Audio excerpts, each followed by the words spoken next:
Well, hello everyone. Welcome to our fourth jam session here at the Climate Change and Resilience Committee from World One Parks. I'm your host, Germán Enriquez, and today we have a very special guest, David Steshkal. Did I pronounce it right? Perfect. Yeah. Okay, that's great. So, as usual, these jam sessions in this Climate Change and Resilience Committee are part of our strategic planning. We want to build an archive of best practices regarding different topics of climate change and parks. And today we're going to the land down under to New Zealand. And David, it's a pleasure to have you. I'll switch over to you. So please go ahead and tell us what you have for us tonight. Hi, German. Thank you very much for having me. It's a real pleasure. Greetings to European people who will watch this on a recorded session. I'm originally from Czech Republic, but I'll start. So, hi everyone. Tree planting is one of the main tools that we have to adapt to climate change and expand our canopy cover. But choosing the right tree, that's where things get really tricky. So we need to juggle performance, community expectations, and cultural obligations. Before I dive right in, a quick introduction about me. So I work at Auckland Council as the Urban Forest Arboriculture and Ecology Manager, and I lead a team of 27 specialists. They specialize in urban forestry, ecology, arboriculture, tree health, but also maintenance trees near power lines. So we care and expand the Auckland's urban forest, and our personal passion is to ensure that our trees are not only surviving, but they are also thriving. Now, for the ones of you who haven't been to New Zealand or Auckland, Auckland is one of the New Zealand's largest and most diverse cities. It has 1.7 million people, and it's sitting on a beautiful coastal volcanic landscape with unique biodiversity. There's a lot of species, whether it's animals or plants, that are endemic to New Zealand, so are only found in New Zealand.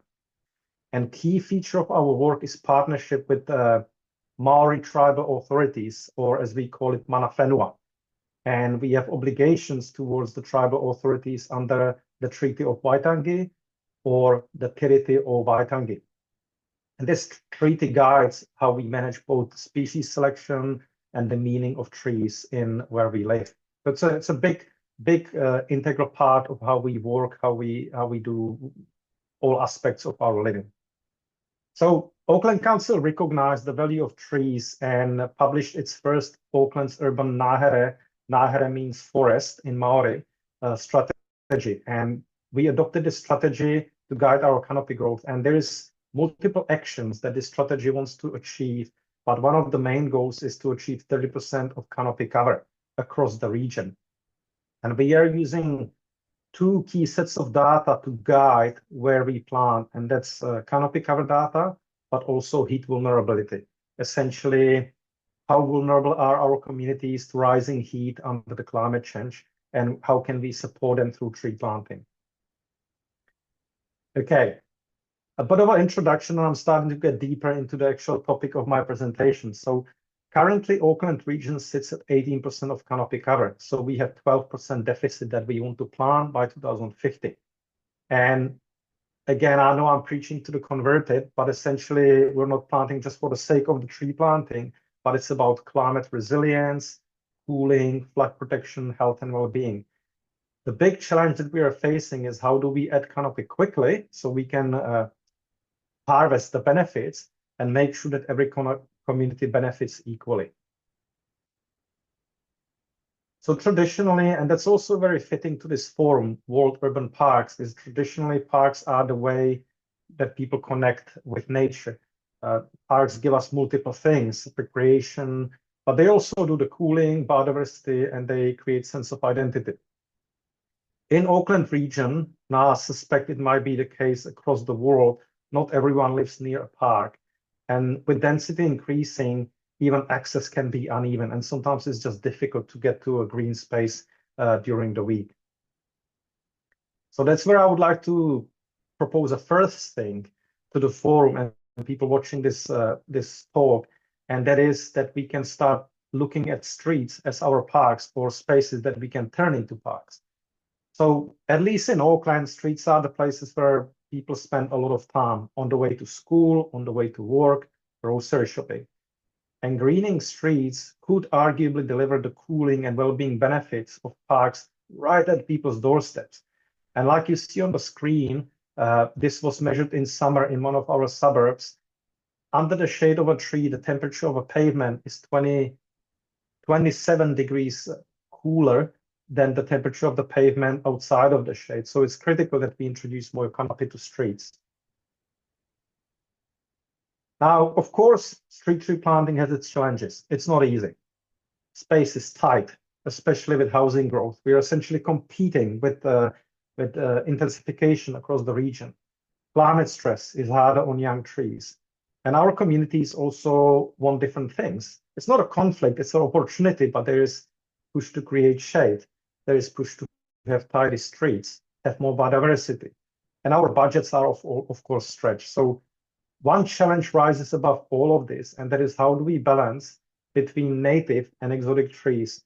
This might be, again, a topic that applies to other countries internationally, and it's very hot at the moment in New Zealand and in Auckland. So how do we go about it? So first, I thought I would comment on native and exotic trees separately in the New Zealand context. So native trees are absolutely central to Auckland's story and New Zealand's story. They express the identity of Aotearoa, New Zealand. They support wildlife, native wildlife, and carry deep cultural meaning for both Maori, but also other communities. They can be, especially in street environment, growing slower. They can be more sensitive, and they often need more care than exotic trees. Now, some information about exotic trees. So exotic trees introduced to New Zealand from, for example, Europe or America can often perform better in harsh street environment and in tough streets. They can handle better compaction, heat, limited or poor soil. They can grow faster than our native trees, and they give canopy sooner. But exotic trees simply don't carry the same cultural or ecological values, or at least from the Maori perspective. Exotic trees arguably carry cultural values for people coming from Europe or America, including myself. But in this context, the native trees are the indigenous trees that were here a long time ago. Okay, so the dilemma is clear. Do we invest in native trees that have the cultural aspect and ecological aspect, or exotics that give us the canopy cover fast? Do we focus on planting less native trees at a greater cost, or more exotic trees that hit our targets quickly? There is no easy answer, and I would like to share with you our current approach in Auckland region. So performance versus culture, our balancing act. So our urban forest strategy sets a clear preference for native trees. And the native trees do reflect of who we are, and they support native biodiversity. And they also honor our partnership with Mana Whenua under the Te Tiriti o Waitangi, Treaty of Waitangi. But scaling up on natives in urban streets is not simple, and nurseries face limits, such as producing enough high-quality native stock.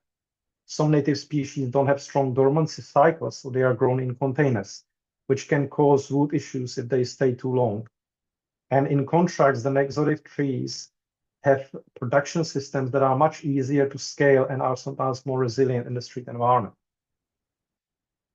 So our practice, or the practice that we do in Auckland, is essentially a blend. We use native trees where they can thrive, for example, in parks, reserves, ecological corridors. And in a tougher street environment, in streets, we sometimes use the exotic trees that establish quicker. And we are also trialing mixed plantings, combining native trees with exotic trees and using exotic trees as the nurse crop, trees that protect the native trees. So it's not, at least currently, it's not either or. And we believe that resilient forest simply needs both. We need the cultural and ecological depth native trees, but we also need the resilience of certain exotics. And over time, as nursery supply improves and knowledge grows, we aim to scale up natives even further. And we hope that it's a journey that we are going to keep on, and we will continue to learn from it. So So for some of you who are watching offline and who are looking at this, I'll close our session by turning question to you. And it is that I anticipate or suspect that every city faces these pressures: climate change, community expectations, cultural biodiversity. Whether it's on tree planting, canopy specifically, or parks as a entity, I would be keen to hear how you balance cultural values with performance in your parks and urban forests. And I would love to learn from your experience. And on that note, I will close here. That shows my email address and my name. Feel free to connect with me anytime you like. I'm always keen to talk with other like-minded people.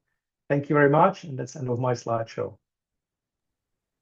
Thank you very much, David. That was a very cool and brief and very daring thoughts, like you said at the beginning when we were before the session. So first of all, I would like to comment on the on this strategy, as you said, regarding the indicators, that your goal is to go from 18% of canopy to 30% of canopy. So there is this, rule of thumb that there has been going on for a while regarding the 330, 300, right? That it is that it is related to that everyone from their window, they should see at least three trees, that their city should have a 30% canopy cover, and that there shouldn't be more than 300-meter distance from wherever you are to the shadow or the shade of a tree. So regarding that, what do you think about that standard or that approach? I mean, I saw that you have this indicator of 30% canopy. What about the other ones? Are more romantic, or they could be useful? I think, and I wonder how the creator of this rule, Cecil Conan Dijk, I think, how he felt about the execution for it. And I wouldn't be surprised if initially this rule was more like a simple rule of thumb approach, exactly how you call it. But I think it's taking the world because it's just simple and it's easy to relate to. So I think it's a good rule, and I would like to work towards measuring exactly that aspect. Currently, we measure our canopy cover every 7 years, which is really big gap, and it's very costly to do the canopy cover analysis. And we have geospatial analysis of the 300 rule, so we are able to put all our parks on a map, create 300-meter buffer around them, and see where there are gaps. Now, connecting the actual business as usual, looking for location for tree planting and species and all that, and plotting against strategic vision, that's where it's hard. And we certainly have a path ahead of us. So currently, we are planting areas that have very low canopy cover and areas that are vulnerable from a heat perspective. We're not yet looking into the 3 trees out of the window and 300 meters from parks. But it would be good, and I think our biggest limitation is currently data and geospatial portraying of these facts, like tools that would actually enable us to execute it, like the tools that would enable us to see how many properties don't have 3 trees outside of their house, how many properties are outside of 300 meters, and using some clever technology to guide our planting plans. And I wonder how this is done internationally, but at the moment, we essentially travel the region and look for places where we can plant trees.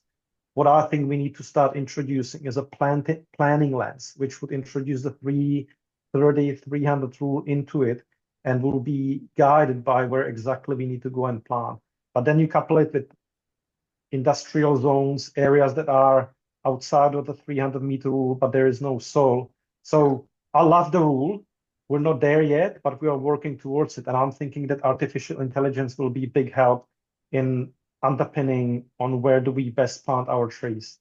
Yeah, definitely. That's a great topic that you put there about artificial intelligence, because there is a lot of data, right? I mean, when it is about trees, it's not just about the inventory of how many trees you have and which species, but it's also in which stage they are on. I mean, regarding the age they are and the different species, the different environmental services they provide. So all in all, it's big data. It's a lot of data that it can lead to, well, that's where AI should help us make better decisions.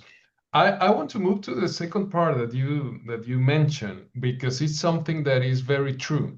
When we speak about public space, we usually think about parks or plazas or these kind of things, that destinations. But at the same time, you mentioned it very well. The most abundant public space there is are the streets. So why the streets should be only connectors when they can also be part of the experience? So tell us a little bit how in your work have you been well, first of all, like educating on church, changing the perspective regarding how well, first of all, managers like the public Yeah. yeah, the public services streets, and any tips that you could share to other cities regarding how that change actually makes a difference? We are at very early stages, and for example, my department is used to be called Parks and Community Facilities, or it is currently called that way. And I think that parks are still seen exactly like you mentioned. Parks are seen as the places for recreation and where people go and exercise and seek some refuge. And it was traveling through in Auckland, like the southern parts of Auckland are, what is the word? Have less canopy cover and have less parks in general. And I started realizing that some of the dead end streets have quite big grass berms. People sometimes plant the berms with fruit trees or vegetables. And we started noticing that people are actually sometimes using streets as the extension of their front yard. So what I think is needed to bring this to life, especially in Auckland's context, was to not look at all streets and changing all streets to parks, but rather create a skeleton or grid across the region that would create corridors. And sometimes these are called ecological corridors, sometimes green corridors. I quite like the word green corridors because corridors planted with trees could play many functions. They can assist birds to migrate, but they can also help kids to walk in the school bare feet in a shade. So I think, and I'm kind of making it up as we go, German, is that the starting point is looking at the whole regional map and connecting big pockets of greenery, parks together with broad brushstrokes, and then trying to align those brushstrokes with streets, and then selecting those streets as the first candidates for creating street parks, or whatever I would call it. But I absolutely think, like, how many of us, especially like when I was a child, this was our childhood. We would go outside of the house and we would sit on the street and play games, and there was no traffic and all that. And I don't want to talk like an old person, but essentially that's what I think we can do. That I love it when people can walk home from school or from shops, that it's actually pleasant environment. So maybe not our arterial routes with busy traffic and everything, but I'm essentially picturing breaking regions and cities into grids of network. There could be access network, that could be biodiversity network, and start focusing on those streets and creating planting, not just by single trees, but underplanting, dare I say, fruit trees. Not sure how that stacks up with traffic and fumes and food, but maybe there could be something at that end street. So I absolutely think there is a potential. And I think it used to be a limitation where we felt that only parks can provide a space where we can do some exercise or appreciate the song of bird. I think streets can do exactly the same, because there are streets that are big and wide. And I think Barcelona is making some leaps in that space where they are, if I'm not misunderstanding, I believe they are taking away roads from some of the streets and turning those streets into green corridors. So that's what I believe would save us. Is too melodramatic, but that's what I think could actually provide some green space while we believe that there is no space available. Yeah, so definitely, and like you mentioned, I mean, part of this transformation are two things: trees, that how they create better environments, and two, like you said, the different approach of master plans, right? I mean, park master plans should also include streets as part of their elements regarding the whole system. So yeah, that's a very interesting approach. By the way, welcome, Adrian and Cassie.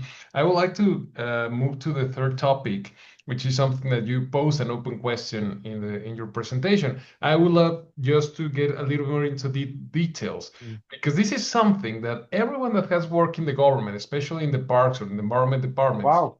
have really got into this thing, is native species versus exotic species. I think it's very, very relevant what you just mentioned regarding, like, I mean, urban settlements are no longer the same native conditions as the land was in the beginning. So this thing of just going for native species somehow might not help in a short term regarding adaptation capabilities of other trees, like you mentioned, of exotic. I would love, before opening the room for if Adrian or Casey would like to share, I would like to share with you guys, because Australia and New Zealand are part of the guilty lands that part of the species that came to Mexico have a lot to do with Australia.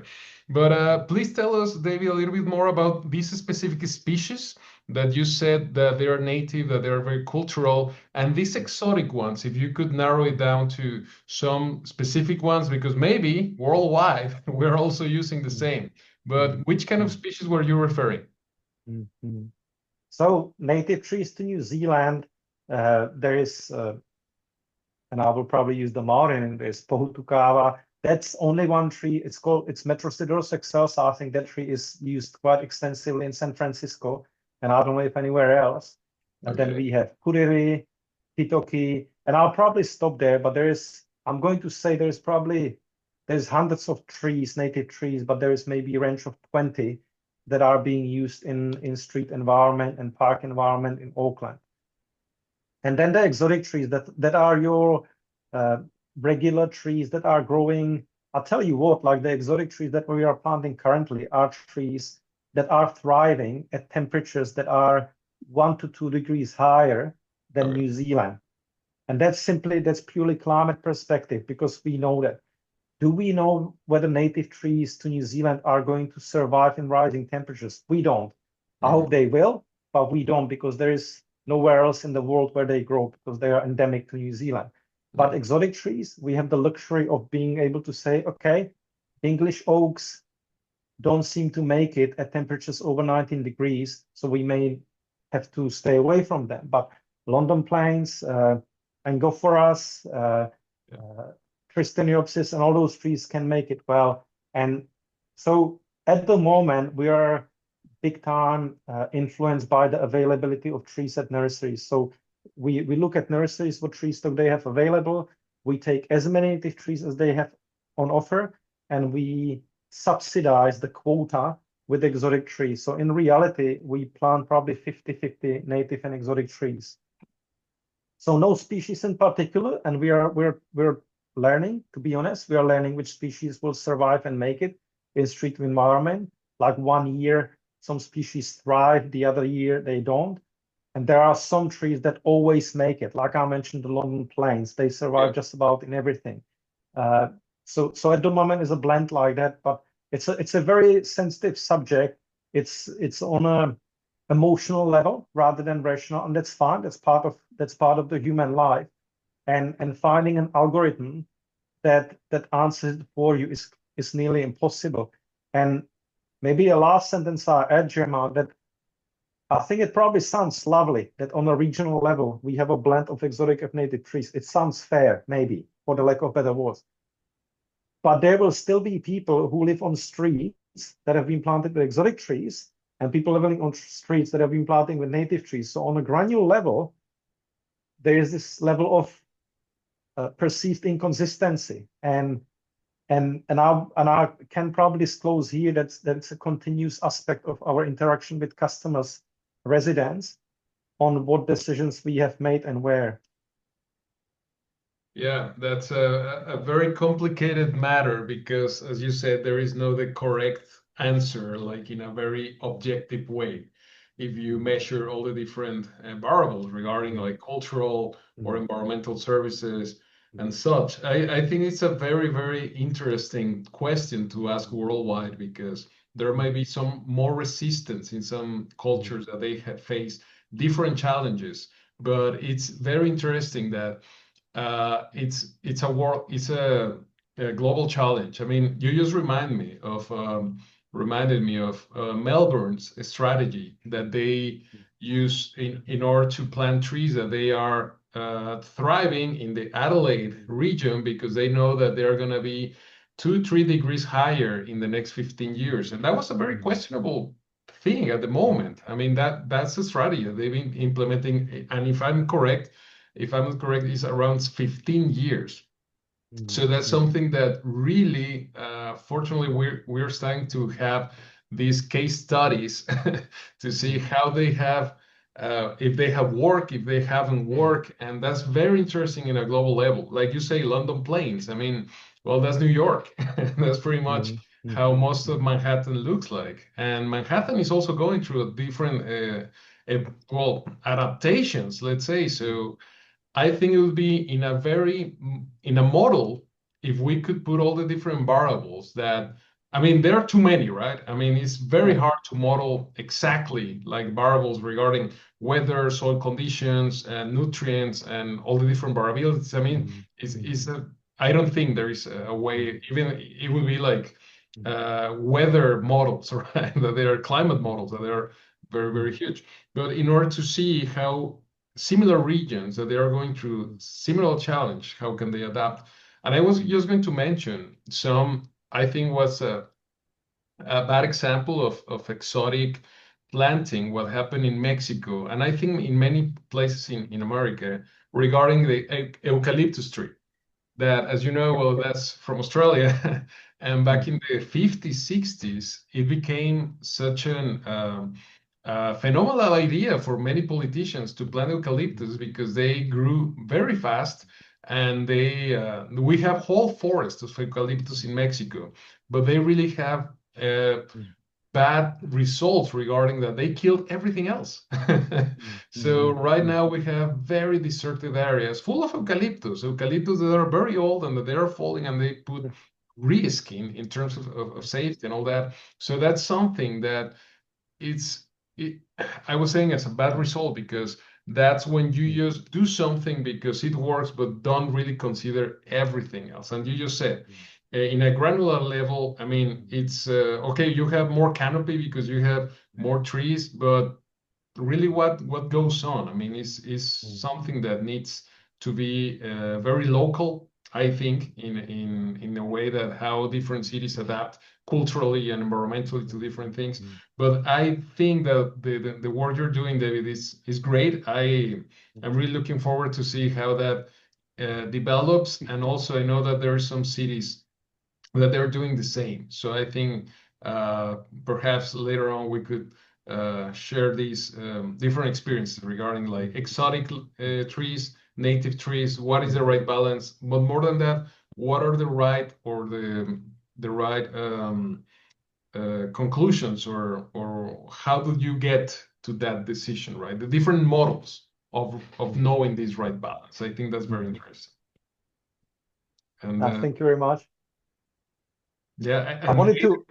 Yeah, sorry, go ahead. Not sure if I have time, but I wanted to add, like, even hearing you, I would love to explore that aspect that we touched on at the start, which is the planning lens, which I don't think we do often in tree planting, which is there some key principles, would we follow what is that rule, 10, 20, 30, that there is no more species, that there is no more than 10% of species, there is no more than 10% of a family, and no more than 30% of the same order. And picturing that a region is somehow broken into sectors or corridors, and again, that we have the ability to measure what is our representation. And if, for example, the scale tips towards one aspect too much, we could next year plant more of exotic trees or native trees or London plants or oaks specifically. That's what I think would be helpful to not fully guide it, but I'm just thinking out loud that I can see that some sort of a long-term vision map that we are fulfilling might keep us in check, because then it doesn't really matter if 1 year we plant a lot of native trees or a lot of exotic trees, because we would have a 30-year plan that will deliver a landscape that will have, I don't know, 70% of native trees, 20% of exotic trees and 10% of exotic/fruit trees, something like that. Not sure how to do this at scale, but that's what I'm also thinking about. That's all. Thank you very much, Ivan. No, thank you, David. Adrian, Cassie, would you like to well, comment something or? Yeah, thank you, David, for coming. We apologize for the turnout. We had some technical issues with people joining, but we will make sure to get the recording out to everybody. So I missed the first part of your presentation, unfortunately. But what you guys were just discussing seems very interesting. Um, in terms of the native versus exotic trees, is there has there generally been a timeline to when the ecosystem has adapted to incorporate those exotic trees into the native biome or habitat? If they've been introduced, hundreds of years ago, does that eventually change for the region? Probably in late 1800, that's where exotic trees started being brought into the country. And I don't believe we have some, generally speaking, the native forests in New Zealand are purely native, but there are, of course, invasions of pest trees such as privets and wattles. But the exotic trees that are not invasive, they are typically mostly planted in parks and streets. So in last 200 years, amenity exotic trees from Europe and America were introduced with people coming over to live in New Zealand. And there's different angles and stuff, but there is, for example, belief that people brought trees with them to help them create their old identity in a new world. So I would say that there's a clear distinction still in New Zealand. Like I get your point. Like for example, in Europe, even though the the line between native and exotic trees isn't no longer seen, it's just one thing. In New Zealand, that didn't happen. There's native forests, and then there's exotic plantings in streets and parks. Sometimes there are incursions that we work through ecological restoration, but there's a distinct two types of landscape, native and exotic. Yeah, it never quite blended like it happened in Europe. Well, okay. Sure. Thank you. Yeah, I wasn't quite sure because it does change geographically. So thank you for that. Thank you. All right. So, David, thank you so much for joining us. This recording will be out in the following days. Just to a final gift from you to our viewers, any literature that you recommend regarding any books or articles that from the topics you mentioned or other topics, just to get people to read. Hey, so I'll probably say two. My go-to book is from the person who coined the term 300, Cecil Conan Neidyk, and that's, I think it's simply called Urban Forestry. Right. It's quite thick and big book that I often go to, but and I won't remember the writer. I believe the book is called Plant Nations, which is a philosophical book challenging the way we live as humans and suggesting that we should live like trees and plants because they have the life stuff a bit better than we do. But philosophical, a bit out there. I truly believe it's Plant Nations. Maybe I'll email you actually the two names that I would suggest people could read. Thank you very much. That's perfect, David. Yeah, you really got me thinking on on the last one. Okay, so thank you very much, David. Stay tuned for new things regarding World One Parks. And as always, well, I hope you can join us for further jam sessions. And yeah, go to parks, stay educated. And anyway, it was a pleasure having you. Thank you very much, all. Thank you very much for having me. It was my pleasure, and I get it that sometimes the audience turns up late and stuff. It doesn't matter. Like I think this is amazing message that you're doing, and I'll be happy to turn up anytime you invite me as a listener or as a presenter, because I think the more we talk, the better we get. Thank you very much. Thank you, David. Thank you. Excellent. See you soon. All right. See you later. See ya. Bye.